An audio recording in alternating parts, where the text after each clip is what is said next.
Assalamualaikum warahmatullahi wabarakatuh. Waalaikumsalam warahmatullahi wabarakatuh. Sebelum kita mulai perkuliahan pada pagi hari ini, marilah kita berdoa terlebih dahulu agar kuliah kita berjalan dengan lancar. Berdoa dimulai.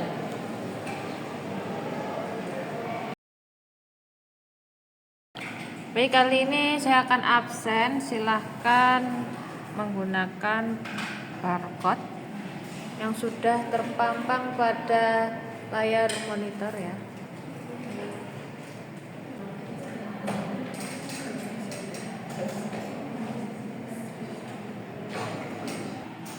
Baik, bagi yang nggak bisa manual lewat sini ya, bentar.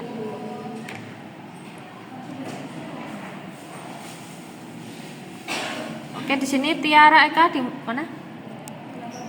Tiara Eka? Oke.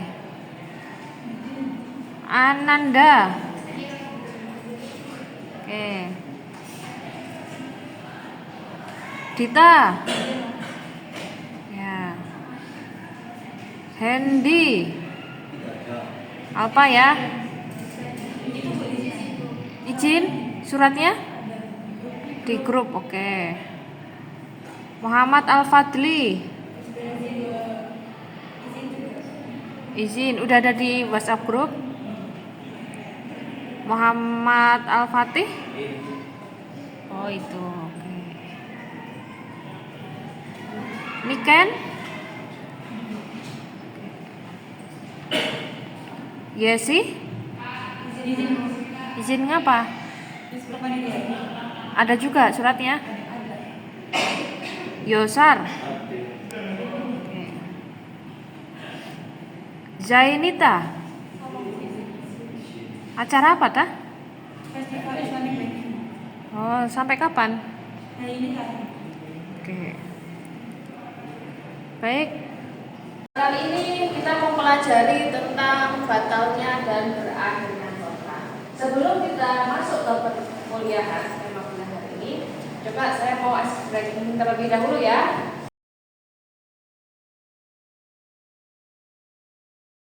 Satu, tepuk dua, satu. Iya, ada yang salah? Ada. Saya bilang apa? Satu. Ada tepuknya enggak? Ada. Nanti kurang. Pokok. Pauliana adalah hak kreditur untuk membatalkan perjanjian yang diadakan debiturnya dengan pihak ketiga. Kreditur ada debitur. Oke, saya ulangi lagi. Siapa kreditur, siapa debitur?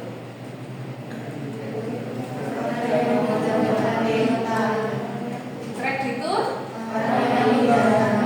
orang yang meminjamkan piutang. Debitur orang yang meminjam. Jadi saya dan Mas Imam, Mas, aku pinjam uang dong 1 juta. Berarti saya sebagai debitur.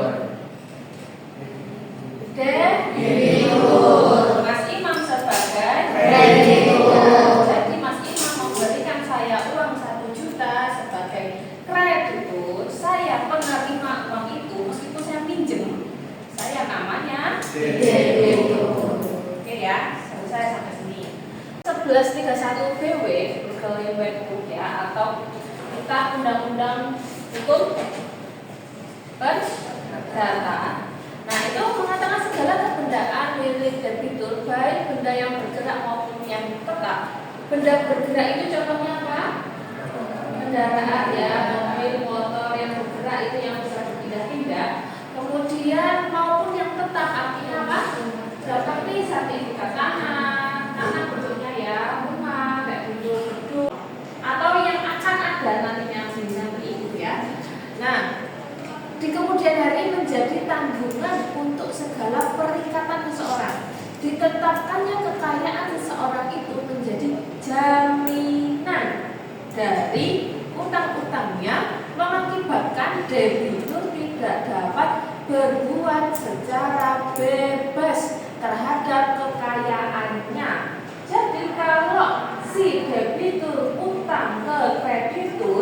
otomatis memakai jaminan. Jaminan itu bisa seperti motor yang digadaikan, laptop digadaikan, ya mobil digadaikan, tapi bentuk bendanya. Kalau tadi yang satu kan bentuk suratnya. Ya. Nah, surat itu yang dipiutangkan itu namanya jaminan fidusia.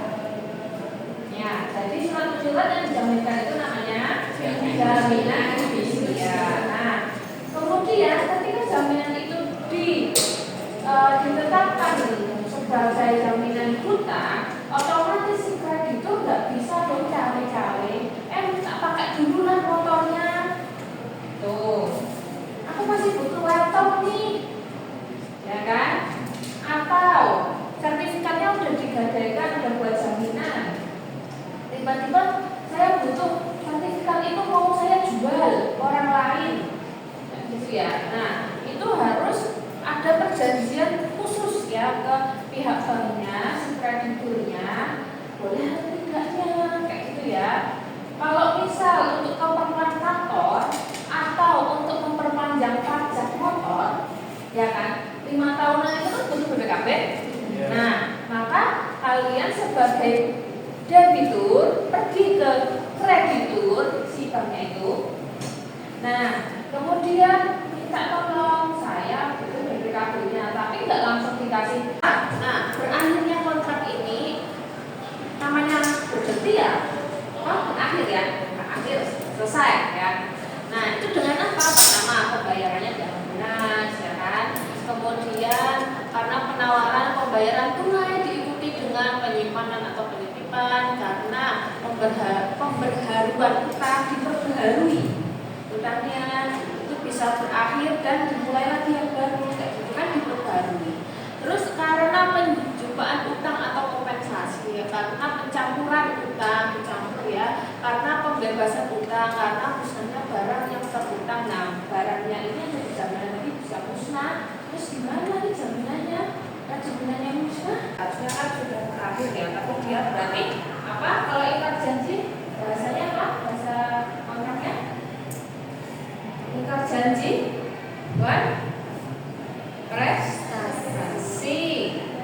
prestasi. Kalau tepat janji apa? Mas Rofi?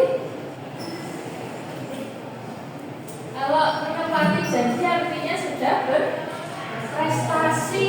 Kalau ingkar janji artinya apa, Mbak? Berprestasi. Itu ya. Next. Oke, kita lihat di slide ketiga yang membahas pembaharuan utang. Ya, yang sudah ada di proyektor LCD ya. Jika tidak jelas, kalian bisa membuka di HP masing-masing karena file sudah ada di Google Drive. Oke. Ya. Sekarang bahas pembaharuan utang. Di sini ada, menurut pasal 1413 BW atau Burgerling Workbook, ada 3 macam novasi, yaitu novasi objektif, novasi subjektif pasif, dan novasi subjektif aktif. Oke. Kita bahas satu persatu, yaitu pada novasi objektif, isi perikatan yang diganti atau perikatan yang lama diganti dengan perikatan yang baru, sedang para pihak tetap seperti semula. Contoh, A memiliki utang kepada B sebesar 1 juta misal. A menawarkan sebuah DVD player kepada B untuk membayar utangnya tersebut. Karena perjanjian pinjam-meminjam uang menjadi hapus, diganti dengan perjanjian jual beli barang. Nah, seperti yang sudah saya gambarkan coret-coretan di sini, yaitu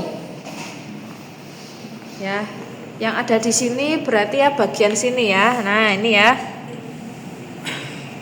Nah, di sini karena layarnya campur sama whiteboard ya, jadinya nggak begitu jelas. Bisa dicek ya di HP masing-masing. Oke, bagus. Nah,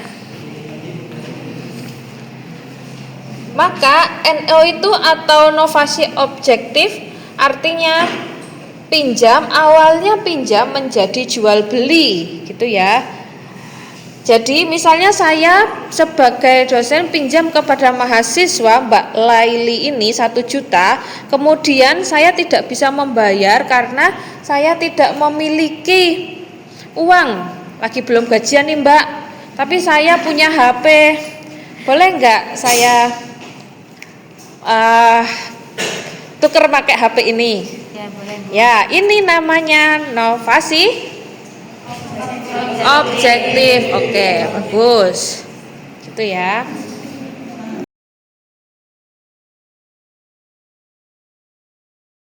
Praktek kontrak ya.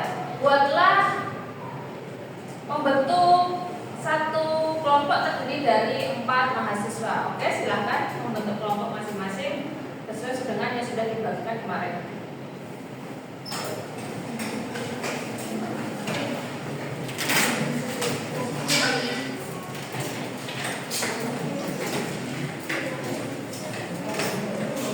Satu mana?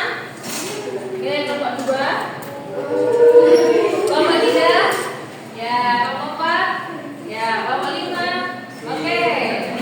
Nah, silakan kalian membuat kontrak tentang sewa menyewa truk. Oke. Lalu kemudian dipraktekkan bagaimana ada yang menjadi penyewa, ada yang menjadi yang memilih penyewa ya, berarti yang menyewa dan si pemilik truknya itu. Oke, dan ada yang menjadi saksinya, lalu bertransaksi, ya seperti orang praktek beneran lah ya, kayak gitu ya. Nah, silahkan dirembuk dengan kelompoknya masing-masing ya. Saya kasih waktu 15 menit dari sekarang.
Sudah belum? Sudah ya? Ya, oke, siapa yang mau mempraktekkan silahkan. Kelompok berapa? Kelompok 1 ya? Ya. Oke, siap ya. Baik.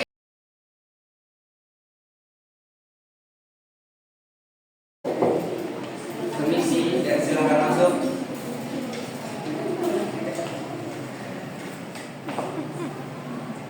Silakan dulu. Saya di sini bertujuan untuk menyewa truk Volvo. Oh, truk Volvo ya.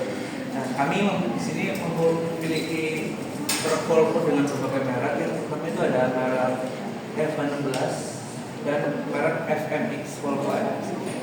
Bisa dilihat dulu.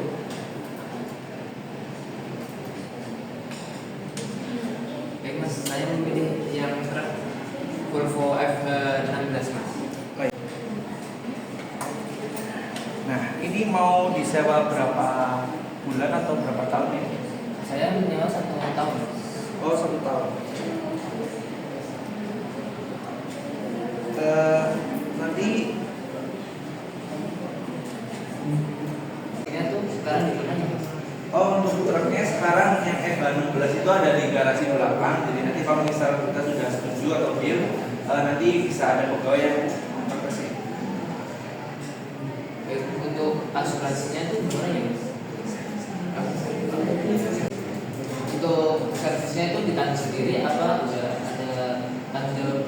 Jadi gini, kebetulan untuk yang tipe F16 ini kita masih barang baru, jadi baru beberapa bulan ini baru diservis juga, pajak juga baru bulan kemarin kita bayar, jadi masih semua dalam keadaan baik. Jadi servis selama masa sewa 1 tahun itu ditanggung oleh masnya sebagai penyewa. Nanti kalau misal ada terjadi kecelakaan atau apa bisa hubungi saya, nanti akan ada asuransi yang bisa diklaim gitu. Untuk harganya berapa ya Mas untuk yang itu? Untuk tipe yang F16 ini harga sewa 1 tahunnya itu 24 juta, bisa diangsur per bulannya dengan nominal 2 juta per bulan. Jadi misal kalau masnya deal nih setuju hari ini berarti tanggal 30, nanti jatuh tempo per bulan itu setiap tanggal 30 di setiap bulannya.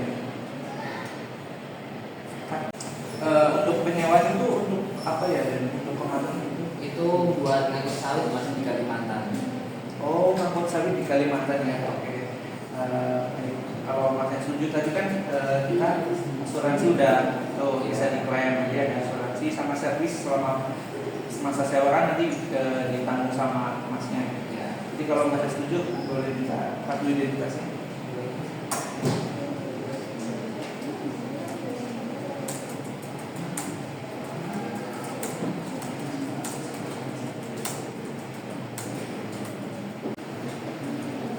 Bentar ya Mas, nanti saya buat kontraknya dulu, kontrak perjanjiannya. Oke udah Mbak, bisa tolong ambilkan jadi gitu.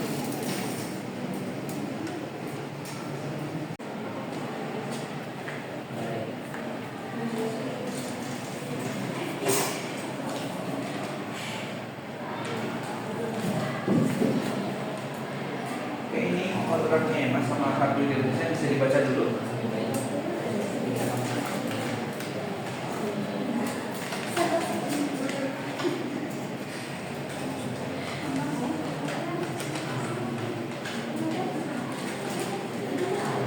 Baik Mas, saya sudah setuju atas kontraknya. Kalau udah setuju bisa tolong diarahkan dulu tanda tangannya.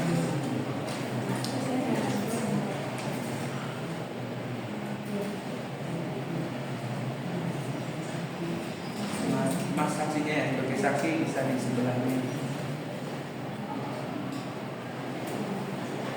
Oh ya, ini untuk penyewa juga bisa tanda tangan buku asuransinya, tapi bisa kalau terjadi hal yang tidak diinginkan kan bisa diklaim asuransi.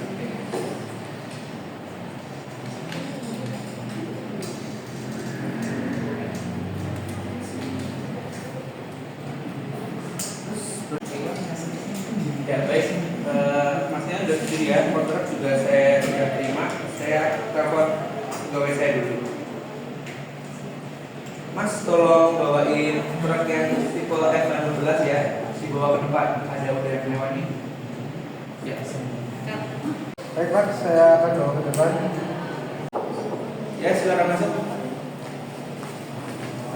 Jadi ditaruh ke depan ya. Makasih.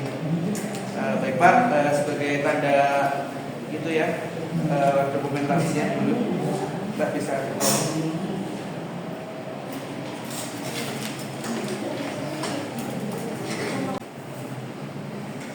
Ya, saya terima ya. Karena membawa bukunya saya kontraknya udah saya fotokopi juga untuk masnya. Jadi ini jadi saya punya 2. Saya satu, masnya 1. Baik, terima kasih ya Mas. Ya. Oke, tepuk tangan. Terima kasih Bang. Keren sekali ya teman-teman ya. Iya. Sudah mempraktekkan sewa menyewa. Oke, silakan kembali ke tempat masing-masing.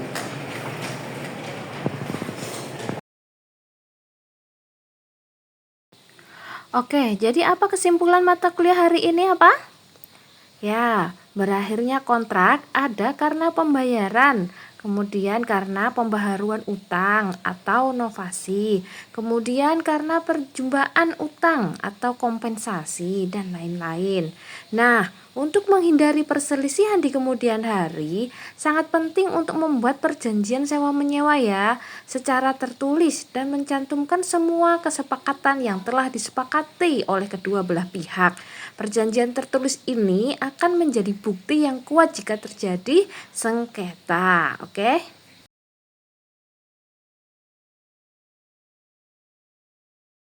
Nah, untuk besok UASnya jangan lupa yaitu praktek juga ya, real seperti di dunia nyata, di lapangan ya, tidak di dalam kelas ya.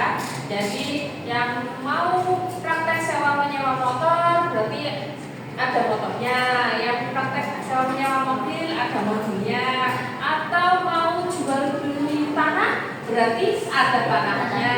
Ya, sewa menyewa sawah ya berarti ada sawahnya. Sewa menyewa kos berarti ada kosnya. Ya, sewa menyewa apa lagi ya? Tanah untuk dijadikan kafe misalnya ya. Nah, itu nanti praktek seperti yang ada di dunia nyata. Begitu ya, teman-teman pembuatan UAS ya. Oke.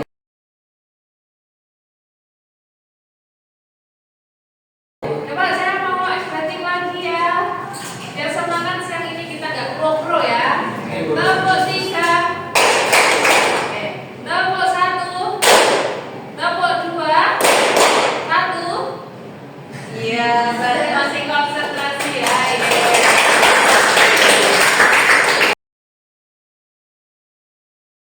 Besok sebelum saya akhiri, apakah ada yang mau ditanyakan? Ada yang mau bertanya? Mungkin belum paham tentang materi hari ini? Ya, saya rasa sudah paham ya. Baik.